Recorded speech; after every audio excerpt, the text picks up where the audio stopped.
Днеска граѓанската иницијатива за заедничка Македонија ќе го организира мирниот протестен марш во Скопје со најава дека ќе биде еден од помасовните досега организирани. Со нас е членот на иницијативата за заедничка Македонија Игор Дурловски. Добар ден. Зошто баш на 32-тиот ден од протестите решивте денеска исто тој протест да биде масовен како и пред десетина дена? Па нема некоја специјална причина.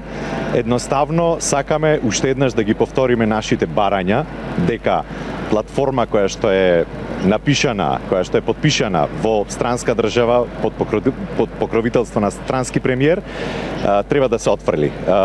Со овој разговор би сакал исто така да апелирам да ги повикам сите оние граѓани кои што чувствуваат за сходно да дојдат да ни се придружат, затоа што секој ден сме на улиците, како што кажавте, 32 дена поред.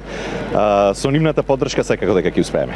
А од вчера веќе може да се слушнати пораките дека единствен излез од оваа ситуација е се нови организирање на нови предвремени парламентарни избори. Кои пораки ќе се чујат на денешниот протест? Па јас верувам во тоа што го кажавте, да, нови предвремени избори се секако, барем според нас, излез од решението на кризата.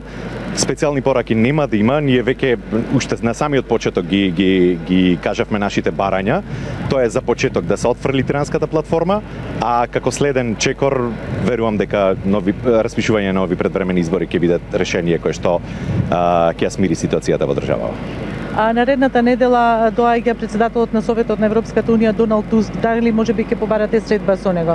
Ние секако, како што и претходно побаравме средба со господинот Хан, верувам дека овој пат ќе бидеме удостоени да бидеме примени од господинот Туск, да ги чуе мислењата на граѓаните, да ги чуе нашите мислења. Верувам во тоа и се надевам дека ќе се оствари таква средба. До кога останувате на улиците? Се додека нашите барања не бидат исполнети. Очекувате да бидат исполнети? Ако не го очекувавме, немаше да видиме на улиците. Ви благодарам за ова учество во Вестите студио.